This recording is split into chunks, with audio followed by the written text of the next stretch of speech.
الحمد لله نحمده ونستعينه ونستغفره ونؤمن به ونتوكل عليه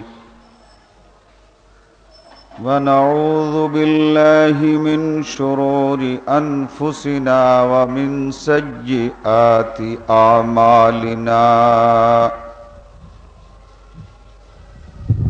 من يهده الله فلا مضل له ومن يضلله فلا هادي له ونشهد أن لا إله إلا الله وحده لا شريك له ونشهد أن محمدًا عبده ورسوله أما بعد فإن خير الحديث كتاب الله وخير الهدي هدي محمد صلى الله عليه وسلم وشر الأمور محدثاتها وكل محدثة بدعة وكل بدعة ضلالة وكل ضلالة في النار أعوذ بالله من الشيطان الرجيم بسم الله الرحمن الرحيم يا أيها الناس قد جاءكم برهان من ربكم وأنزلنا إليكم نورا مبينا الله رب العالمين লাখ লাখ শুকর আজকার এই জুমাতে আমরা শরীক হতে পেরেছি নবী মুহাম্মদুর রাসূলুল্লাহ সাল্লাল্লাহু আলাইহি ওয়াসাল্লামের উপরে লাখো সালাত ও সালাম যার প্রদর্শিত পথ আর হেদায়েত পেয়ে আমরা ন্যায় এবং সত্যকে জানতে বুঝতে পেরেছি অবলম্বন করার তৌফিক পেয়েছি আজকের খুতবা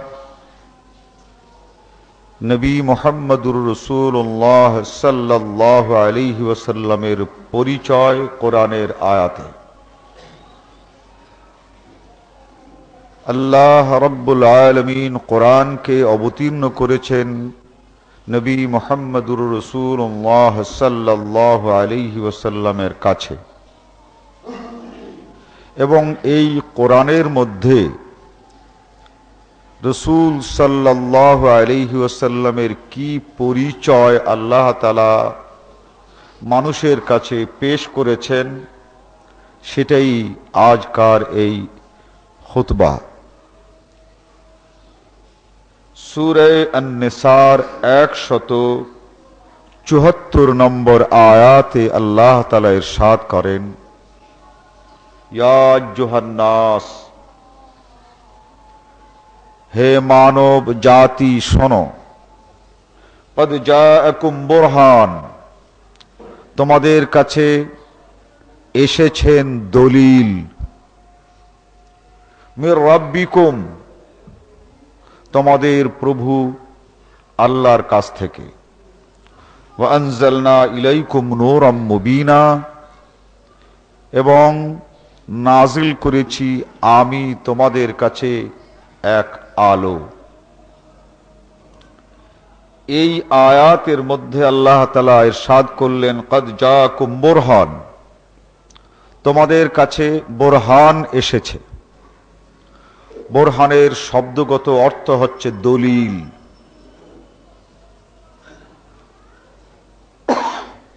অর্থাৎ নবী মুহাম্মদুর রাসূলুল্লাহ সাল্লাল্লাহু আলাইহি ওয়াসাল্লামকে কেবলমাত্র মেনে চলার জন্যই তোমাদের কাছে পাঠানো হয় নাই, কেবল তাকে অনুসরণ করার জন্যই তোমাদের কাছে তাকে প্রেরণ করা হয় নাই। কদ জাআকুম বুরহান, ইনি হচ্ছেন তোমাদের জন্য সেই চূড়ান্ত দলিল। তুমি কাউকে আল্লাহকে মান্য করার কথা বলবে, আল্লাহকে মেনে চলার কথা বলবে, সেই মেনে চলার জন্য যে তুমি বলবে সে কথার দলিল কে আর সে কথার দলিল কি? এই দলিলই হচ্ছেন মুহাম্মদুর রাসূলুল্লাহ সাল্লাল্লাহু আলাইহি ওয়াসাল্লাম।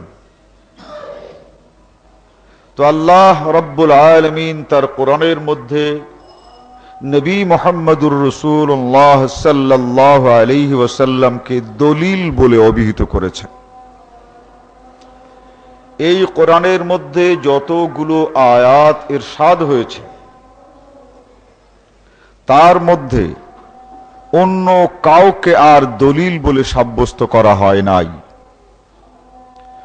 কিন্তু প্রচলিত কথায় আমরা শুনতে পাই, বলে থাকেন অনেক আলেম ওলামা ও সাধারণ ব্যক্তিরা, যে নবী সাল্লাল্লাহু আলাইহি ওয়াসাল্লাম ছাড়াও নাকি তাদের কাছে দলিল রয়েছে ইজমা আর কিয়াস। ইজমা হলো অনেকগুলো মানুষের সম্মিলিত মত, আর কিয়াস হলো এক ব্যক্তির নিজস্ব গবেষণার সিদ্ধান্ত। একটি মানুষ তিনি চিন্তা ভাবনা করে যে সিদ্ধান্ত গ্রহণ করেন সেই সিদ্ধান্তকে বলা হয় কিয়াস। যেমন ধরুন, তিনটি পক্ষের তিনটি কথা আমরা এই কথাটাকে বুঝবার জন্য উপস্থিত করতে পারি। গরু এর গোশত খাওয়া হালাল, এখন এর পেশাব খাওয়া কি? একটি সাধারণ কথা, নবী মুহাম্মদুর রাসূলুল্লাহ সাল্লাল্লাহু আলাইহি ওয়াসাল্লাম বলেছেন, ইস্তানজিহু আনিল বল, দুনিয়ার সকল প্রাণীর সকল পেশাব থেকে বেঁচে থাকো। আমরা সাধারণ মানুষ আহলে হাদিস আমরা মনে করি কোনো পেশাব খাওয়া তো দূরের কথা, তার কাছেও যাওয়া যাবে না। যেহেতু আল্লাহর নবী বলেছেন দূরে থাকো, যেহেতু বলেছেন দূরে থাকো পেশাব থেকে, অতএব সেটা যারই পেশাব হোক তার কাছেই যাওয়া যাচ্ছে না। ইমাম আবু হানিফা বলেন, যে প্রাণী খাওয়া যায় যথা গরু, তার পেশাব নাপাক। এটা তো বলার কথা ছিল না, এই তর্ক সৃষ্টি করার কোনো প্রয়োজন ছিল না। তারই শাগরেদ ইমাম মুহাম্মদ বলেন, যে প্রাণীর গোশত খাওয়া যায় তার পেশাবও খাওয়া যায়। যেমন তেমন কেতাবে নয়, যে কিতাবকে বলা হয়েছে ইন্নাল হিদায়াত কাল কোরআন কাদ নুসিখাত মা সুন্নিফু ক্বাবলাহা ফিশ শারঈ মিন কুতুবিন। হিদায়া এমন একখানি কিতাব, এই কিতাবখানি কোরআনের মতো। কোরআন অবতীর্ণ হওয়ার আগে শরীয়তের সকল কিতাব যেমন বাতিল হয়ে গেছে, হেদায়া লিখিত হবার পর এর আগের যত কিতাব সব বাতিল। এই কিতাবখানির বাংলা তর্জমা হয়ে গেছে, ফাউন্ডেশন তর্জমা করেছে। প্রথম খণ্ডের মধ্যেই কি পাক আর কি না পাক তার ভিতরে বাংলা এই কথাটাই আছে। ইমাম আবু হানিফা তিনি কিয়াস করে বলছেন, যে প্রাণী খাওয়া যায় তার পেশাব নাপাক।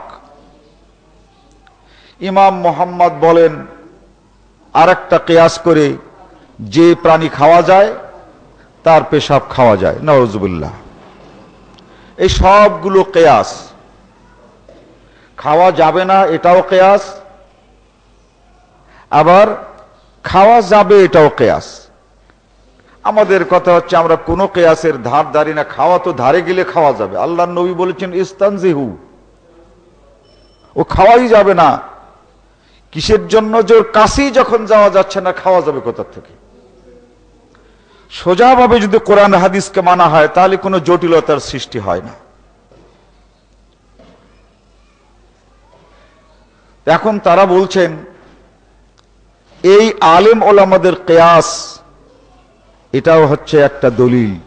আর আল্লাহ তাআলা বলছেন ক্বাদ জাআকুম বুরহানুম মির রাব্বিকুম, তোমাদের কাছে নবী মুহাম্মদুর রাসূলুল্লাহ সাল্লাল্লাহু আলাইহি ওয়াসাল্লামকে পাঠিয়েছে দলিল। অতএব কোন মানুষকে, কোন ব্যক্তির কোন কিয়াসকে কেউ মেনে চলবে, সেই ব্যক্তিকে তো আল্লাহ তাআলা দলিল হিসাবে পাঠান নাই। তিনি ইমাম আবু হানিফাই হোক, ইমাম মুহাম্মদি হোক, আর ইমাম আবু ইউসুফি হোক, ইমাম শাফি, ইমাম মালিকি, ইমাম শাফি, ইমাম মালিক, ইমাম আহমদ ইবনে হাম্বল হোক, কেই কিন্তু আল্লাহ তাআলা দলিল হিসেবে ক্বাদ জাআকুম মিনাল্লাহি বুরহানুম মির রাব্বিকুম, আল্লাহর পক্ষ থেকে কেউ দলিল হিসেবে আসেন নাই। বুঝি কেন? যে আল্লাহ তাআলা বলেন নাই। কোরআন মজিদের মধ্যে নবী মুহাম্মদুর রাসূলুল্লাহ সাল্লাল্লাহু আলাইহি ওয়াসাল্লামকে পাঠানো হয়েছে বলা হয়েছে, কিন্তু এই সকল ইমাম ও আলেমদের কাউকে মানব জাতির কাছে পাঠানো হয়েছে কথা বলা হয় নাই।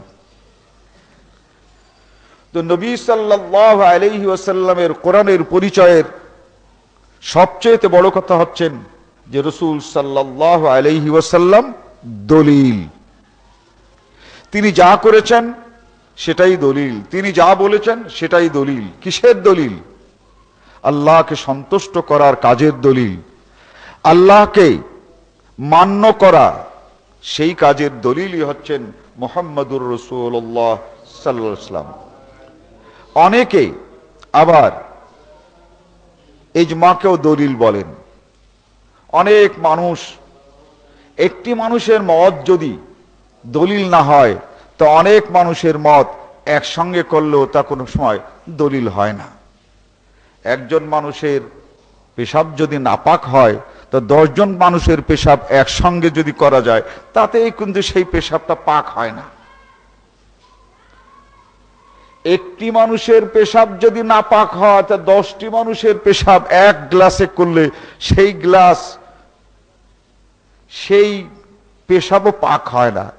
একটি মানুষের কথা যদি দলিল না হয় 100 লোকের কথাও কিন্তু একসঙ্গে সেটা দলিল হয় না।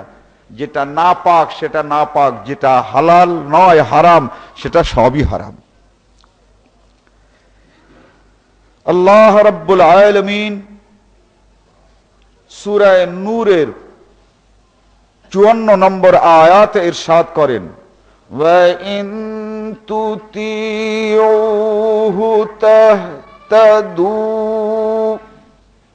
ওয়া মা আলার রাসূলি ইল্লাল বালাগুল মুবিন।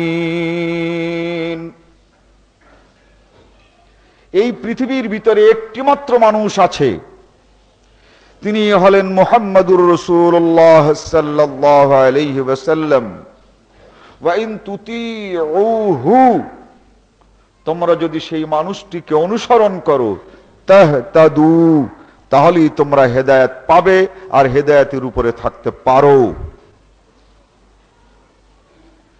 পৃথিবীর এমন কোন মানুষকে নবী মুহাম্মদুর রাসূলুল্লাহ সাল্লাল্লাহু আলাইহি ওয়াসাল্লামের পরে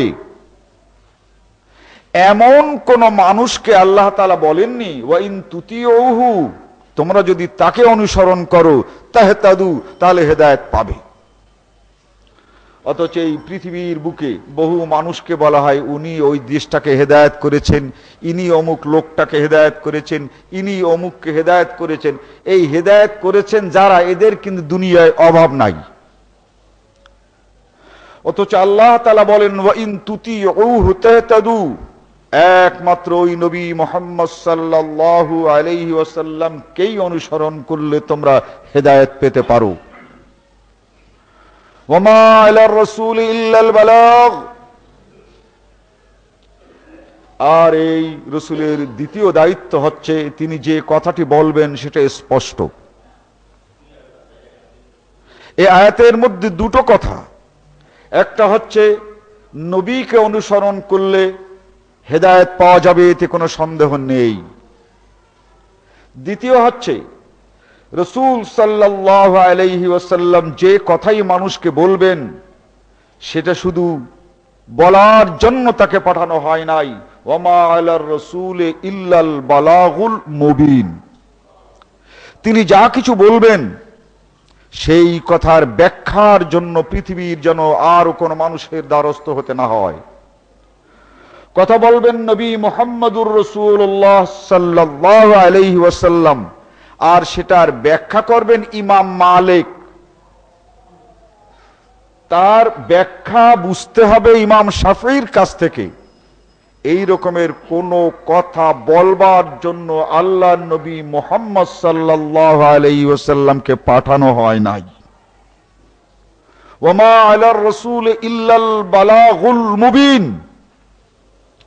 রাসূলকে পাঠানো হয়েছে তার বক্তব্য মানুষকে বুঝে তাদের হৃদয়ের গভীরে প্রবেশ করাবার জন্য। মুবিন মুবিন বলা হয়, গত জুমাতেও বলেছি, যেটা দেখবার পর সেই জিনিসটা যে কি তা বুঝতে দর্শকের বাকি থাকে না, সেটাকেই বলা হয় মুবিন।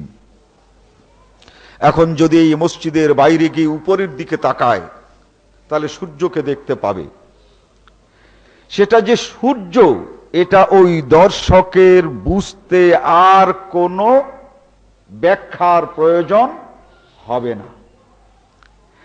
এভাবে কোন মানুষের ব্যাখ্যা ছাড়া যে বিষয়টি অনুধাবন করা যায় আরবিতে তাকে বলা হয় মুবিন, স্পষ্টকারী। তো রাসূল সাল্লাল্লাহু আলাইহি ওয়াসাল্লাম মুবিন, যেমন গত জুমাতে ছিল কোরআনও মুবিন, আর এ আয়াতে রাসূলও মুবিন। অর্থাৎ রাসূলের কথার মধ্যে কোনো অস্পষ্টতা পাওয়া যাবে না। কিন্তু এই পৃথিবীর কিছু মানুষ রাসূল সাল্লাল্লাহু আলাইহি ওয়াসাল্লামের কথায় অস্পষ্টতা আবিষ্কার করেছেন। বলে থাকেন হাদিস মানা যায় না, তার কারণ হাদিসের মধ্যে অনেক কথা অস্পষ্ট আছে। সেই অস্পষ্ট কথাগুলোই আজকে আমাদের আলেম ওলামা এবং ইমাম সাহেবরা স্পষ্ট করেছেন, তাই আমরা কোরআন হাদিস মানতে পারছি। আল্লাহ বলেন কোরআনুম মুবিন, আল্লাহ বলেন রাসূলুম মুবিন, আর তারা বলেন না, ওই কোরআনের মধ্যে রয়েছে অস্পষ্টতা এবং জটিলতা, আর রাসূলের কথার মধ্যে রয়েছে অস্পষ্টতা এবং জটিলতা। আল্লাহর কথা ঠিক না হুজুরদের কথা ঠিক? ওয়ামা আলার রাসূল ইল্লাল বালাগুল মুবিন। রাসূলের পরিচয়ে এই আয়াতে আমরা পেলাম সেই রাসূলকে অনুসরণ করলে হেদায়েত পাওয়া যাবে, তার মধ্যে কোনো সন্দেহ নাই। আর অন্যদিকে এই রাসূলের কথা অত্যন্ত স্পষ্ট, তার কথার মধ্যে কোনো জটিলতা নাই। মৌলিক একটি দৃষ্টান্ত পেশ করা যাক। হেদায়েত কিতাবের মধ্যে রয়েছে 6 তাকবীরে নামাজ পড়ি। কেন পড়ি? হাযা কওলু ইবনে মাসউদ। সাহাবী হযরতে ইবনে মাসউদ রাদিয়াল্লাহু তাআলা আনহু 6 তাকবীরে নামাজ পড়তে বলেছেন। হাযা কওল, এটা কথা কার? ইবনে মাসউদ রাদিয়াল্লাহু তাআলা আনহু।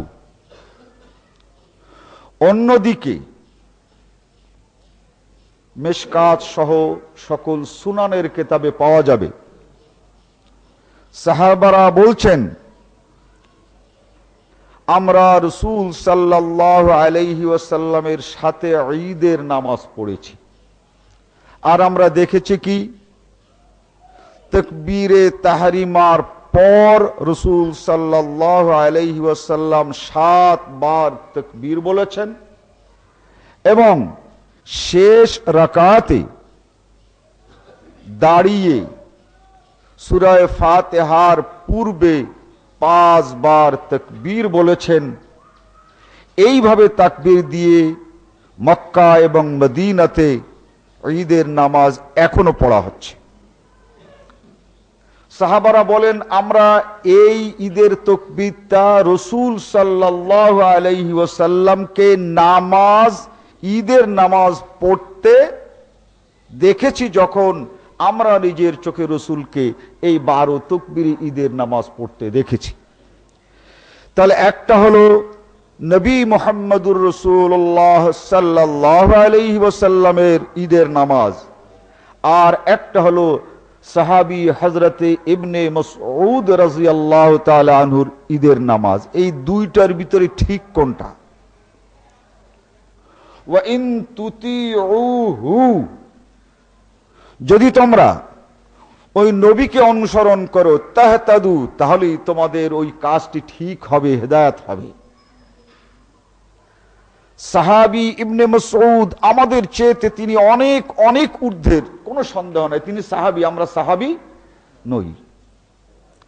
কিন্তু সাহাবী ইবনে মাসউদ সম্পর্কে বলা হয় নাই যে ইন্না ইবনে মাসউদ ওয়া ইন তুতিউহু তাহতাদু, তাকে যদি তোমরা অনুসরণ করো তাহলে হেদায়েত পাবে।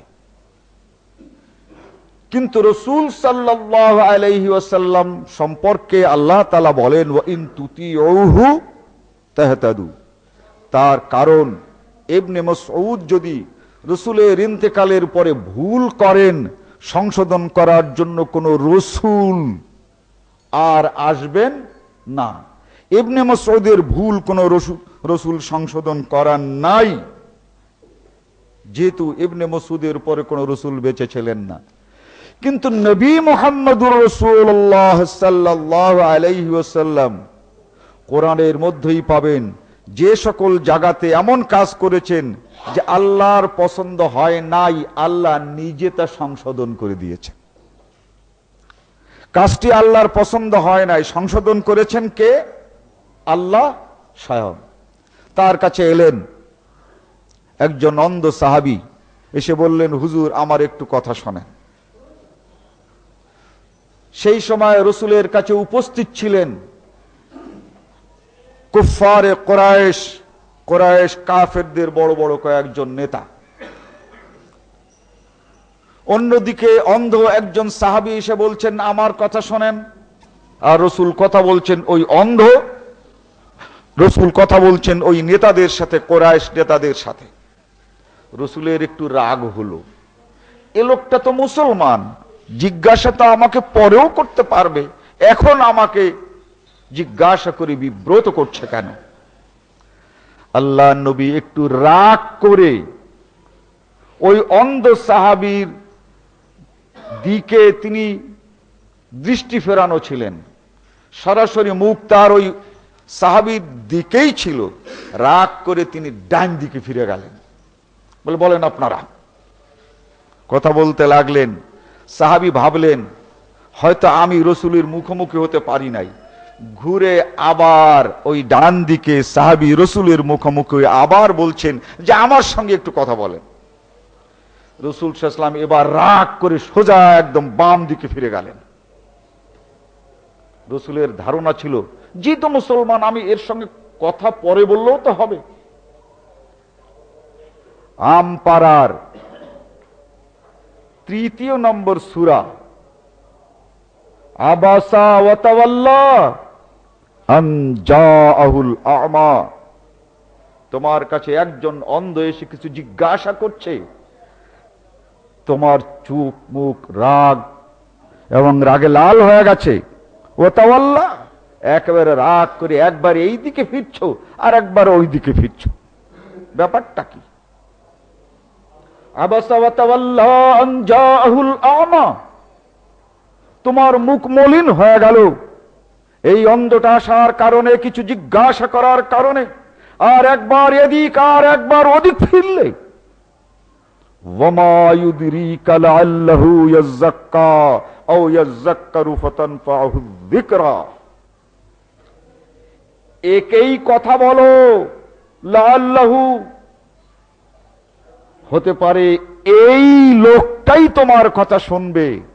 তুমি নিজের আগ্রহে যাদের সঙ্গে কথা বলছো, এই কুরাইশ সরদার কাফের যাদের সঙ্গে তুমি একে বাদ দিয়ে কথা বলছো, ওমা ইউদরিকা লাআল্লাহু ইয়াযাক্কা আও ইয়াযাক্কারু ফাতানফাহু যিকরা, ওদের সঙ্গে তুমি কথা বললে ওরা তোমার কথা মানবে, এই কথাটা তোমাকে বলে দিল কে? ওমা ইউদরিক, আমাকে জবাব দাও, জবাব দাও তুমি হে মুহাম্মদ সাল্লাল্লাহু আলাইহি ওয়াসাল্লাম, যে এই কাফেরদের সঙ্গে তুমি কথা বললে ওরা মানবে, এ কথা তোমাকে কে বলে দিল? আল্লাহর নবী মুহাম্মদুর রাসূলুল্লাহ সাল্লাল্লাহু আলাইহি ওয়াসাল্লাম এই সাহাবী আব্দুল্লাহ ইবনে উম্মে মাকতুমকে যখনই দেখতেন তখনই সালাম আগে দিয়ে বলতেন, তোমার কি কিছু জিজ্ঞাসা করার আছে? আমি আর কোনোদিন তোমাকে ফেরাবো না, তুমি কিছু বলবে, তোমার কি কিছু জিজ্ঞাসা করার আছে? এই ভুল আল্লাহর নবী করেছিলেন, সংশোধন করেছেন কে? আল্লাহ। ইবনে মাসউদকে সংশোধন করার জন্য তার কাছে কোনো আবাসার সূরা নাযিল হয় নাই, কোন সাহাবীর কাছে অবতীর্ণ হয় নাই কোন ওহী, নাযিল হয়েছে ওহী নবী মুহাম্মদুর রাসূলুল্লাহ সাল্লাল্লাহু আলাইহি ওয়াসাল্লামের কাছে, যেমন হেদায়েতের জন্য তেমন তারই আবার সংশোধনের জন্য। নবীকে সংশোধন আল্লাহ ছাড়া আর কেউ করতে পারে না। অতএব একদিকে যেমন নবীর হেদায়েত একমাত্র হেদায়েত, আর নবীর হেদায়েতের মধ্যে কোনো অস্পষ্টতা নাই, এটাই হচ্ছে এই কোরআনের দাবি আর এই কোরআনে রাসূলের পরিচয়। আল্লাহ রাব্বুল আলামিন সূরা হুজরাতের 14 নম্বর আয়াতে ইরশাদ করেন, ওয়া ইন তুতিউল্লাহা ওয়া রাসূলাহু লা ইয়ালিতুকুম মিন আমালিকুম শাইআ। হে দুনিয়ার মানুষ, তোমরা যদি আল্লাহকে অনুসরণ করো, আল্লাহর আনুগত্য করো, আর নবী মুহাম্মদুর রাসূলুল্লাহ সাল্লাল্লাহু আলাইহি ওয়াসাল্লামকে অনুসরণ করো, তোমাদের জীবনের কোনো কাজকে নষ্ট করা হবে না। লা ইয়ালিতকুম মিন আমালিকুম শাইআ, তোমাদের জীবনের কোনো কাজ নষ্ট হবে না, বাতিল হবে না, ব্যর্থ হবে না। আল্লাহ রাব্বুল আলামিন দুনিয়ার কোন মানুষ সম্পর্কে এই পরিচয় প্রদান করেন নাই যে তাকে যদি তুমি মেনে চলো তাহলে তোমার নামাজ নষ্ট হবে না, তাকে যদি তুমি মেনে চলো তোমার রোজা নষ্ট হবে না, তাকে যদি তুমি মেনে চলো তাহলে তোমার হজ যাকাত কিছু নষ্ট হবে না। এই নিশ্চয়তা একমাত্র ওয়া রাসূলুহু, আল্লাহর নবীর সেই রসুলকে দেওয়া হয়েছে, লা ইয়ালিতকুম মিন আমালিকুম শাইআ। অতএব পৃথিবীর এমন কোন মানুষ নাই তাকে যদি আমি অনুসরণ করি তাহলে আমার জীবনের কোনো কাজ বাতিল হবে না, নষ্ট হবে না। এই কথা একমাত্র আল্লাহ রসুল ছাড়া আর কারো জন্য প্রযোজ্য নয়। সূরা আন-নাজম 3 এবং 4 নম্বর আয়াতে এর কারণ ব্যাখ্যা করেছেন আল্লাহ, কেন বাতিল হবে না। ওয়া মা ইয়ানতিকু আনিল হাওয়া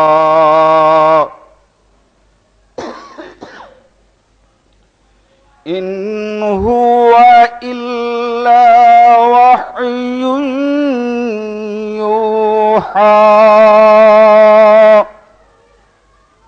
এই যে নবীকে তোমরা দেখো, ওয়া মা ইয়ানতিকু আনিল হাওয়া, তিনি তার মন মতো একটি কথাও বলেন না। হাওয়া মানে মন, ওয়ামা ইয়ানতিকু আনিল হাওয়া, এই নবী তার নিজের মন মতো দ্বীনের কোনো কথাই বলেন না। ইন হুয়া ইল্লা ওয়াহয়ুন ইউহা, যা তিনি বলেন সে কথাগুলো হচ্ছে তাই যা আল্লাহ তার কাছে ওহী হিসেবে নাজিল করেন। অর্থাৎ রাসূল যা বলেন দ্বীনের ক্ষেত্রে, দ্বীনের ব্যাপারে, এ সবগুলোই আল্লাহর কথা, আল্লাহর প্রেরিত ওহী। সূরা আন-নাজম 3 ও 4, সূরা শূরার 51 নম্বর আয়াতে আরো স্পষ্ট করে ব্যাখ্যা দিচ্ছেন। আল্লাহ বলেন, মা কানা লিবাশারিন আন ইউকাল্লিমুহুল্লাহু ইল্লা ওয়াহইয়ান আও মিন ওয়ারাই হিজাব أو يرسل رسولا فيوحى بإذنه ما يشاء إنه علي حكيم। আল্লাহ বলেন যে মানুষের সঙ্গে আল্লাহ রাব্বুল আলামিন তিন ভাবে কথা বলে থাকেন। ইল্লা ওয়াহইয়া, একটা হচ্ছে সরাসরি ওহী, এর আর কোনো মাধ্যম নেই। এবং কিভাবে চান এই পদ্ধতিটাও তার অন্তরে আল্লাহ তাআলা বুঝিয়ে দেন। এর নাম হচ্ছে ওহী, ইল্লা ওয়াহইয়া। দ্বিতীয় হচ্ছে আও মিন ওয়ারাই হিজাব, আল্লাহ গোপন ভাবে থাকেন, আড়ালে থাকেন, অন্তরালে থাকেন আর কথা বলেন। যেমন হযরতে মূসা আলাইহিস সালাতু ওয়াস সালামের সঙ্গে কথা বলেছিলেন, লান তারানি, মূসাকে বলেছিলেন তুমি আমাকে দেখতে পাবে না, আমার কথা শুনতে পারো। মেরাজে নবী মুহাম্মদুর রাসূলুল্লাহ সাল্লাল্লাহু আলাইহি ওয়াসাল্লামের সঙ্গে আল্লাহ কথা বলেছেন, কিন্তু আল্লাহর নবী আল্লাহকে দেখেন নাই। কিছু অশিক্ষিত মূর্খ লোকেরা, যদিও জামা পায়জামা পাগড়ি ছোটখাটো নয়, তারাও বলে যে আল্লাহর সঙ্গে শুধু কথা না দেখাও হয়ে গেছে।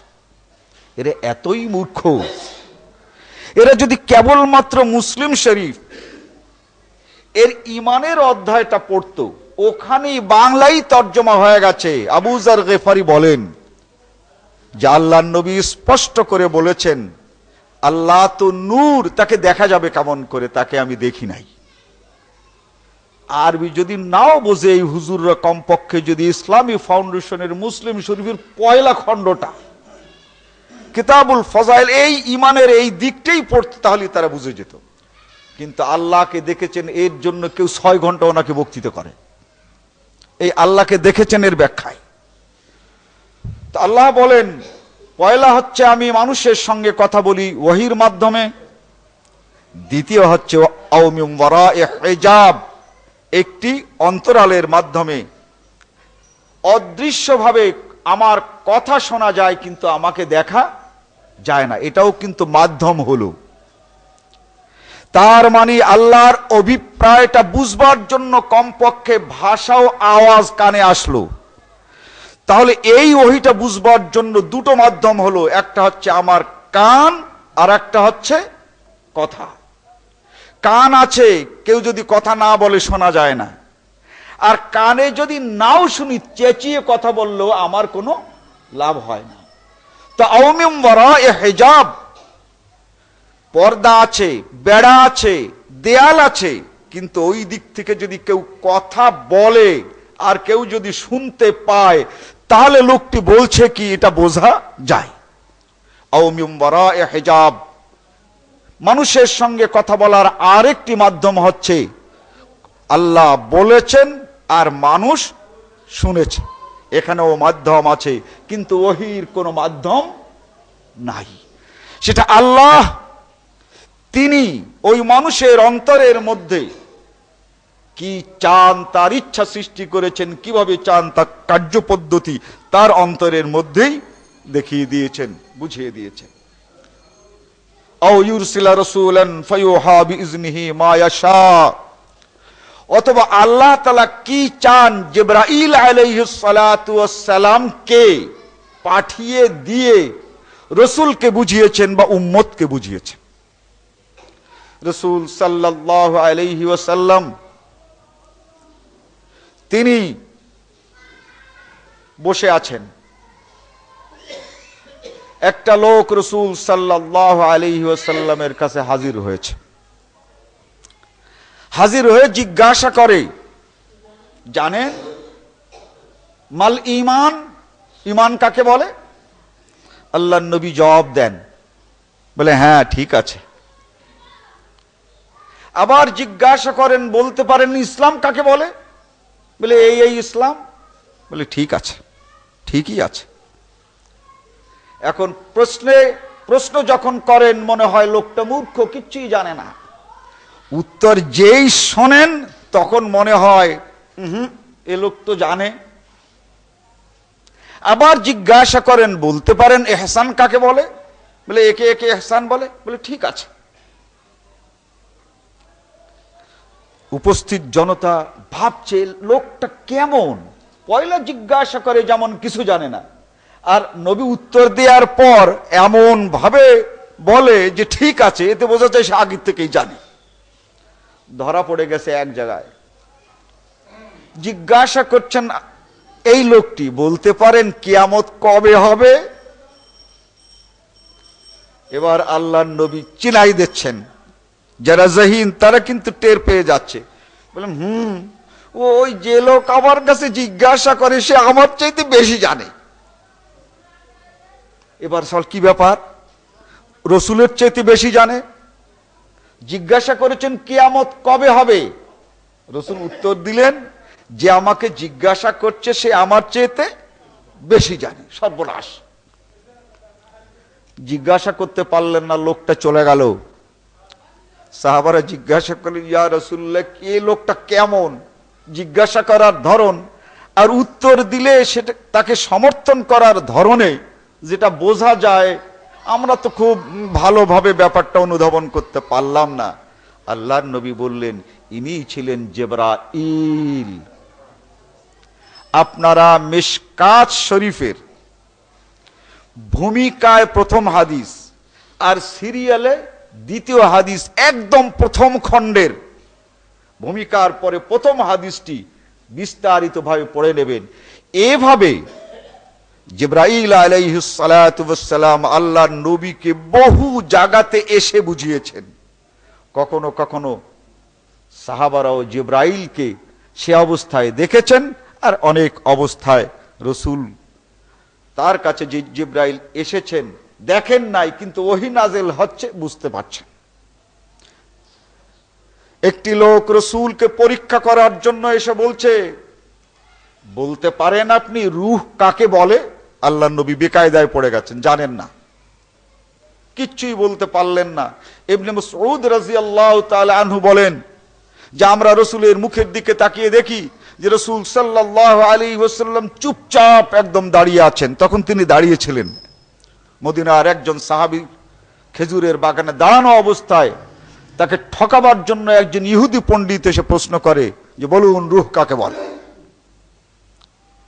হযরত ইবনে মাসউদ বলেন, ফা সাইদাল ওয়াহি, আমরা টের পেলাম যে এই লোক আল্লাহর নবীকে ঠকাতে পারবে না।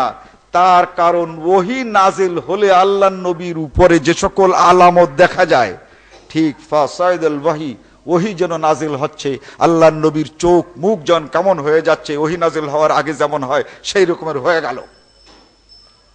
এর কিছুক্ষণ পরেই আল্লাহর নবী যখন চোখ খুললেন, জিজ্ঞাসা করলেন, কই হে যে জিজ্ঞাসা করেছিল সে কই? বলে আছি এই। আয়াত নাজিল হলো এই, ইয়াসআলুনাকা আনির রূহ, ওরা তোমার কাছে প্রশ্ন করেছে রূহ কাকে বলে, তাই না? কুল, বলে দাও, আর রূহু মিন আমরে রাব্বি, রূহ এটা আমার বিষয় নয়, এটা আল্লাহর বিষয়। এটা আল্লাহর রূহ বা আল্লাহর আমর, মিন আমরে রাব্বি, আমার প্রভুর একটি বিষয় বা আমার প্রভুর একটি জিনিস বা আমার প্রভুর একটা কিছু। এর চাইতে আমি বেশি আর বলতে পারি না। তুমি যদি আমার চাইতে বেশি বলতে পারে বলো না, প্রশ্ন ওঠে না? আমি তো এইটুকুই বললাম, মিন আমরে রব্বি, তুমি কি আমার চাইতে বেশি যেন বলো? লোকটি বলল যে না, আমার তেমন কিছু বলার নাই, আমি জিজ্ঞেস করছিলাম তুমি এই কথাটা বলবে কিনা। এই হাদিসটি আপনারা বুখারী শরীফের শেষ খণ্ড ইতিসাম বিল কিতাবে ওয়াস সুন্নাতে এই হাদিসটি পাবেন, আরো দীর্ঘ। যা হোক, আও ইউরসিলা রাসূলান ফায়ুহা বিইজনিহি মা ইয়াশা, আল্লাহ তাআলা হযরতে জিবরাইল আলাইহিস সালাতু ওয়াস সালামের মাধ্যমে কথা বলেছেন। তাহলে ওহী তিন প্রকার হয়, আল্লাহর কথা বলা তিন প্রকার। একটা সরাসরি অন্তরে ওহী, আর একটা হচ্ছে কোন অন্তরালে থেকে আল্লাহর কথা, আর তৃতীয় হচ্ছে জিবরাইলের মাধ্যমে রাসূল সাল্লাল্লাহু আলাইহি ওয়াসাল্লামের কাছে পৌঁছানো কথা। এই তিনটি হচ্ছে ওহী। রাসূল সাল্লাল্লাহু আলাইহি ওয়াসাল্লামের কাছে জিবরাইল এসেছেন আর বলেছেন, এই রকমের কথা কম। এর সবচেয়ে বেশি কথা হচ্ছে কোরআনের আয়াতগুলো, আর এ ধরনের কথা কম আছে। কোরআনের চেয়েতে অনেক অনেক বেশি কথা স্বয়ং মুহাম্মদুর রাসূলুল্লাহ সাল্লাল্লাহু আলাইহি ওয়াসাল্লাম বলেছেন। এই কথাগুলো আল্লাহ তাআলা বলেছেন আর রাসূল শুনেছেন, তাই সাহাবাদেরকে বলেছেন। এই সকল কথার চেয়ে তো অনেক কম কথা। তো মেরাজে যে কয়টা কথা হয়েছিল অন্তরাল থেকে বলেছিলেন। জিবরাইল আলাইহিস সালাতু ওয়াস সালামকে পাঠিয়েও আল্লাহ তাআলা কথা খুব কমই বলেছেন, খুব বেশি বলেন নাই। যেগুলো বলেছেন সেগুলোর হিসাব আছে। কিন্তু আল্লাহর নবী এত কথা বলেছেন যেগুলো আল্লাহ অন্তরাল থেকেও বলেন নাই, আর জিবরাইলকে পাঠিয়েও বলেন নাই। সবচেয়ে বেশি কথা বলেছেন আল্লাহ নবীর অন্তরে অন্তরে, আল্লাহ সবচেয়ে বেশি কথা বলেছেন। এই যে নামাজ বুখারী শরীফ পড়লে, এই নামাজটি কয়েকশো হাদিস এই নামাজের তরিকায় পাওয়া যাবে। হাত তোলা, পা রাখা, চোখ রাখা, নাক রাখা, কপাল রাখা পাওয়া যাবে না? এই হাদিসগুলো পড়ে দেখেন, এর একটাও নাই যে আল্লাহর নবীর কাছে জিবরাইল আসলেন আর বললেন নাক উঁচু রাখা চলবে না, এই মাটির সঙ্গে মিলাই দিতে হবে, এরকমের হাদিস নাই। এই নামাজের হাদিসগুলো কেবলমাত্র ওয়াক্ত, হযরত জিবরাইল ওয়াক্ত যে বলে দিয়েছেন যে এইখান থেকে এই পর্যন্ত আসরের ওয়াক্ত, এইখান থেকে এই পর্যন্ত যোহরের ওয়াক্ত, এই হাদিসটি ছাড়া ঠিক চোখ কোথায় রাখতে হবে এটা জিবরাইল বলেন নাই, হাত কোথায় রাখতে হবে জিবরাইল বলেন নাই, হাঁটু কোথায় রাখতে হবে জিবরাইল বলেন নাই। এই সবগুলোই বলেছেন নবী মুহাম্মদুর রাসূলুল্লাহ সাল্লাল্লাহু আলাইহি ওয়াসাল্লাম। আর এই কথাগুলো একটিমাত্র সোর্স বা একটিমাত্র ভাবে এসেছে, সে হচ্ছে আল্লাহ নিজে রসুলের অন্তরের মধ্যে কথা বুঝিয়েছেন আর আল্লাহ নবী করেছেন। এই ওহীগুলোকে বলা হয় হাদিস। এই ওহীগুলো হাদিস। অতএব আল্লাহ সরাসরি রসুলের অন্তরে যে কথা বলতে চেয়েছেন, রসুলের মুখ দিয়ে সেই কথা বলেছেন, এই ওহী সবচেয়ে বেশি। আল্লাহ তাআলা কি চান এটা তার অন্তরকে বুঝিয়েছেন, আর আল্লাহর নবী সেভাবে কাজ করেছেন। এইভাবে রসুলের কথা কোরআনের চেয়েতে অনেক বেশি। কোরআনে বলেছেন আল্লাহ তাআলা আতুজ যাকাত, যাকাত দাও। যাকাত শব্দের শব্দগত অর্থ হচ্ছে ময়লা কাপড় সাবান দিয়ে পরিষ্কার করা। এখন যাকাত যদি আমরা ময়লা কাপড় বছরে একবার পরিষ্কার করি তাহলে কিন্তু যাকাত আদায় হবে না। আল্লাহর নবী বলে দিয়েছেন ময়লা কাপড় নয়, এটা টাকা যদি 200 থাকে তাহলে তাতে 5 টাকা। যদি তোমার ফসল হয় তাহলে 20 ভাগের 1 ভাগ বা 40 ভাগের 1 ভাগ। সোনা যদি 7.5 তোলা হয় তাহলে তার 40 ভাগ করে 1 ভাগ। রূপো যদি থাকে 52 তোলা তাহলে তার 40 ভাগের 1 ভাগ। এত কথা আতুজ যাকাতের মধ্যে নাই। যাকাত মানে কাপড় ময়লা হয়ে গেছে পরিষ্কার করে নাও। এই কথাগুলো আল্লাহ তাআলা নবীর অন্তরে সৃষ্টি করেছেন, আর আল্লাহর নবী মুখ দিয়ে বলেছেন, আর কাজে সেগুলো পরিণত করেছেন। এভাবে আল্লাহ তাআলা পরিচয় দিচ্ছেন, হে দুনিয়ার মানুষ, এই রসূল কে? ইনি হচ্ছেন তোমাদের সেই সত্তা যার কাছে কেবলমাত্র আল্লাহ তাআলা তার নিজের কথাগুলো পাঠিয়েছেন। পৃথিবীর আর কেউ নেই যার সঙ্গে আল্লাহ কথা বলেছেন। অতএব তাদেরকে যদি তোমরা মেনে চলো তাহলে সেটা যে আল্লাহকে মেনে চলা হবে। খবরদার এই ধরনের কারো কথা বিশ্বাস করবে না। হুজুর বললেন আমি যা বলি এইটা ব্যাখ্যা, অমুক ইমাম সাহেব বললেন এইটাই হচ্ছে আল্লাহর ইচ্ছা। কোন আয়াতে আল্লাহর কি ইচ্ছা? ফায়ুহা বিইذনিহি মা ইয়াশা, এটা আল্লাহ বুঝিয়েছেন নবীকে, আর নবী করে দেখিয়েছেন। এই পৃথিবীর আর কোন মানুষ নেই যিনি কোরআন এবং আল্লাহর বক্তব্যের এভাবে কথা ও বাস্তব ব্যাখ্যা দিতে পারেন। যারা যারা দিয়েছেন এবং যারা যারা মেনেছেন প্রকার অন্তরে তারা এটা বিশ্বাস করেন আল্লাহ যেমন রসুলের সঙ্গে কথা বলেছেন, এই ইমাম সাহেবের সঙ্গে সেরকম কথা বলেছেন। যদি ওই ইমাম সাহেব আর আলেম সাহেব ওই পীর সাহেবের সঙ্গে আল্লাহ কথা বলে না থাকেন তাহলে তিনি কোরআনের ব্যাখ্যা দিতে পারেন, তিনি আল্লাহর অভিপ্রায় এবং ইচ্ছার ব্যাখ্যা দিতে পারেন। এ লোকটাকে অতএব ওই ব্যক্তি আর সেই ব্যক্তিকে যারা মানছে তারা সকলেই তাকে রসুল না বললেও আসলে রসুল বানিয়ে ফেলছে। রসুল বলছে না কিন্তু বানাচ্ছে কি তাকে? রসুল। আর এটাই হচ্ছে স্পষ্ট, হে দুনিয়ার মানুষ, খবরদার খবরদার, এই যে রসুল তোমরা দেখেছো কে? তিনি খাতামান নবিয়্যিন। আল্লাহ তাআলা কথা বলবেন যাদের সঙ্গে, এই লোকটা কিন্তু তার শেষ। নাবাউন শব্দের অর্থ সংবাদ, আর নবী হচ্ছে সংবাদ বাহক, সংবাদ যে মানুষের কাছে পৌঁছায়। খাতামান নবিয়্যিন, এই রসুলের পরে আল্লাহর কথা কোন মানুষের মাধ্যমে হে পৃথিবীর মানুষ কেউ কোনোদিন পাবে না, এটা শেষ।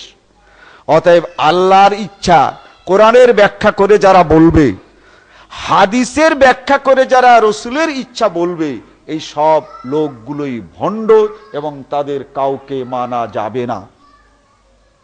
আল্লাহ রাব্বুল আলামিন রসুলের পরিচয়ের আর যে বক্তব্যগুলো ইনশাআল্লাহ আগামী জুমায় এক এক করে এগুলো শেষ করা যাবে। আল্লাহ তাআলা তৌফিক দিলে, ওয়া মা তৌফিকি ইল্লা বিল্লাহ।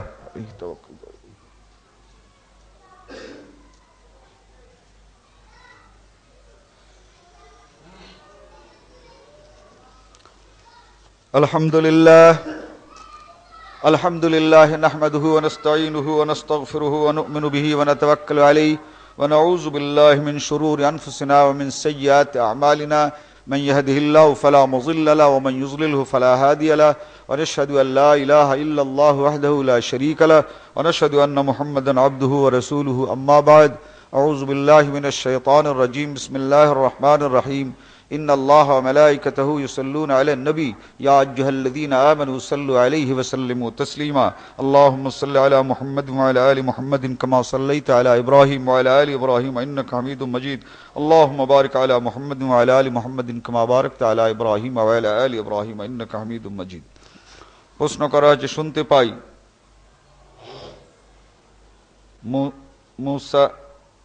শুনতে পাই মুহাম্মদ সাল্লাল্লাহু আলাইহি ওয়াসাল্লাম মেরাজে যখন আল্লাহর সাথে সাক্ষাৎ করেন আল্লাহ নাকি জিজ্ঞাসা করেছিলেন হে রাসূল তুমি আমার জন্য কি এনেছো এটা কাহিনী এটা সম্পূর্ণ মিথ্যা কথা এই ধরনের কোনো ঘটনা আল্লাহ এবং আল্লাহ রাসূলের সঙ্গে সেই দিনের কথোপকথনে হয় নাই এই হুজুররা এই ওয়াজ বললাম তো এত কেউ 3 ঘন্টা একজন বলছেন যে কেবলমাত্র আল্লাহর সঙ্গে কথা হচ্ছে হুজুর এই রকমের 3 ঘন্টা ওয়াজ শুনে আসলাম এই কথাটা সম্পূর্ণ মিথ্যা এবং ভিত্তিহীন দলিল কি এই কথাটা যে মিথ্যা তো দলিল হচ্ছে ওই হুজুরকে জিজ্ঞাসা করবেন হুজুর এই কথাটি এই পৃথিবীর বুকে কোন হাদিসে কোন অধ্যায় আছে দেখবেন হুজুরের অবস্থা কি আর গড়িমসির অবস্থা কি আজকেই বেশি দূরে যেতে পারে আজকেই এই রকমের এক হুজুর যিনি বলেছেন যদি জানা থাকে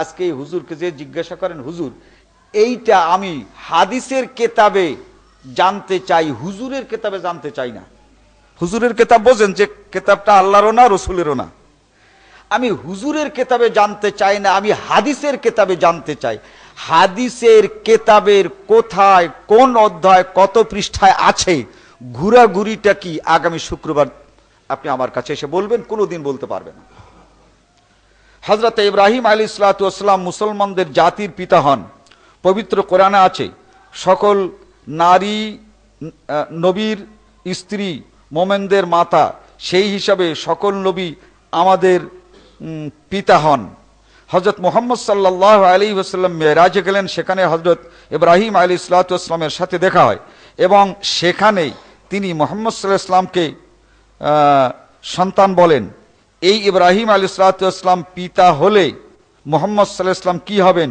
জানতে চাই প্রশ্নটা একেবারে খারাপ না তবে এই সব তো শেষ হয়ে গেছে এখন আপনার এত দুশ্চিন্তা কিসের এখন তো ডাকাডাকির কোনো ব্যবস্থা নাই যে আর একজনের বাপ ডাক দিলে আর একজনের ডাক শুনে বসবে শুনুন মিল্লাতা আবিকুম ইব্রাহিম আল্লাহর নবীকে বলেছেন তোমার মিল্লাতা আবিকুম তোমাদের পিতা ইব্রাহিম আলাইহিসসালাতু ওয়াসসালাম এখানে একটা মিল্লাত শব্দ আছে মিল্লাতের পিতা মিল্লাতা আবিকুম ইব্রাহিম তোমাদের মিল্লাতের পিতা হলেন ইব্রাহিম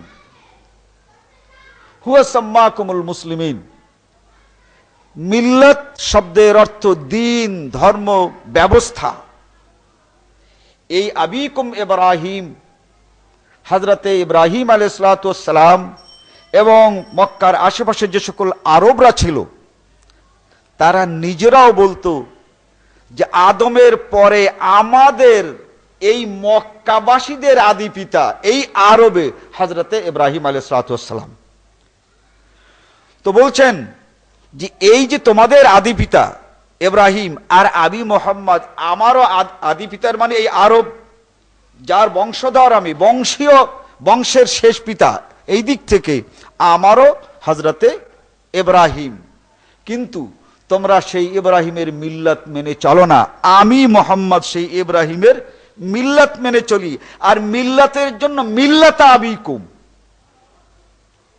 এখানে রাসূল সাল্লাল্লাহু আলাইহি ওয়াসাল্লামকে সরাসরি বলা হয় নাই বা রাসূল একথা বলেন নাই বা আল্লাহ একথা বলেন নাই মিল্লাত বাদ দিয়ে আবিকুম না মিল্লাতা আবিকুম তো এনরা করছেন কি মিল্লাতটা বাদ দিয়ে শুধু আবিকুম নিছেন মিল্লাত আর নেয় না ওতে একটা অসুবিধা আছে এজন্য যে মিল্লাত বললে সেটা হয় ব্যবস্থা দিন এই ব্যবস্থা এবং দিন ইব্রাহিম দিয়েছিলেন, সেটাই তোমাদের জন্য দিন, সেটাই আমাদের জন্য দিন, অতএব তোমরা সেটা মানছ না। কথাটা এটাই সেখানে বুঝাতে গিয়েছে। এখন রাসূল সাল্লাল্লাহু আলাইহি ওয়াসাল্লামের পিতা, বুঝতে মোটেই কষ্ট হওয়ার কথা না, তিনি হলেন আব্দুল্লাহ।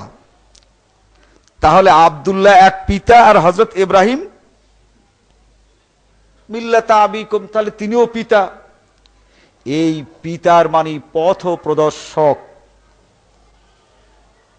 আরবি ভাষায় আবুন শব্দের যতগুলো অর্থ আছে তার একটি অর্থ পথ প্রদর্শনকারী। আর চিন্তা করে যদি দেখি, প্রত্যেকটি পিতাই কিন্তু এই সন্তানকে পথ দেখায়। আল্লাহর নবী কথাটাই বলেছেন, কুল্লু মাউলুদিন ইউলাদু আলাল ইসলাম, প্রত্যেকটা সন্তান কিন্তু মুসলমান হয়ে জন্মগ্রহণ করে। আবাওয়াহু ইউআভ্বিদানিহি ইউনাসসিরানিহি ইউমাজ্জিসানিহি, এই পিতা আর মাতা এই দুইজনে কিন্তু ওই সন্তান, ইহুদি যদি হয় ইহুদি বানায়, খ্রিস্টান হলে খ্রিস্টান বানায়, অগ্নি পূজক হলে অগ্নি পূজক বানায়। তাহলে এই পিতা মাতাই কিন্তু মূলত ওই সন্তানের পথ প্রদর্শক। এই অর্থে মিল্লাতা আবিকুম ইব্রাহিম, আব্দুল্লাহ বাদ দিয়ে হযরতে ইব্রাহিম আলাইহিস সালামকে আল্লাহর নবীর পিতা বলা হয় নাই। এরপরে খুব দুশ্চিন্তা। এই রাসূল সাল্লাল্লাহু আলাইহি ওয়াসাল্লাম যখন মেরাজে গেলেন, প্রথম আকাশেই বললেন, ইয়া ইবনাস সালেহ, হে আমার সুসন্তান। এটা বলেছিলেন যেমন হযরতে আদম, আবার হযরত ইব্রাহিম আলাইহিস সালাম বলেছিলেন, হে আমার সুসন্তান। এই সুসন্তান বলেছেন এই দৃষ্টিতে যে আরবদের পথ প্রদর্শক হযরতে ইব্রাহিম আলাইহিস সালাম প্রথম।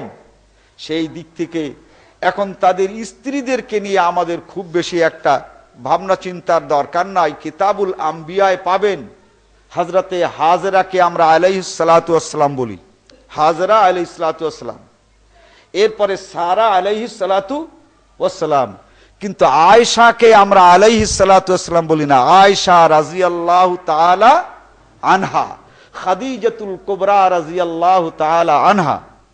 এই সকল মহিলারা রাসূল সাল্লাল্লাহু আলাইহি ওয়াসাল্লামের স্ত্রী হিসাবে মুসলিমগণ তাকে উম্মুল মুমিনিন বলেন, উম্মুল মুমিনিন, মোমেনদের মাতা। এই জন্য রাসূল সাল্লাল্লাহু আলাইহি ওয়াসাল্লামকে কিন্তু আবুল মুমিনিন বলা হয় নাই, আবুল মুমিনিন, মোমেনদের পিতা বলা হয় নাই, কিন্তু তাদের স্ত্রীদেরকে বলা হচ্ছে উম্মুল মুমিনিন। এগুলো পরিভাষায় অর্থে ব্যবহার করা হয়েছে, মূল ভাষায় নয়। এগুলোকে আরবিতে বলা হয় ইস্তেআরা। যেমন আপনি আপনার মাকেও বলেন মা, আর শাশুড়িও বলেন ফুফু, নাকি?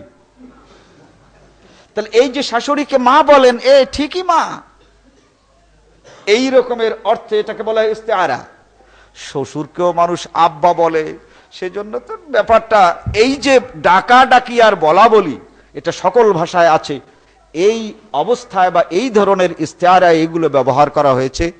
এগুলো বুঝবার বিষয়, কিন্তু এটা বিতর্কের বিষয় নয়। আমা তৌফিক ইল্লা বিল্লাহ, ফাযকুরুনি।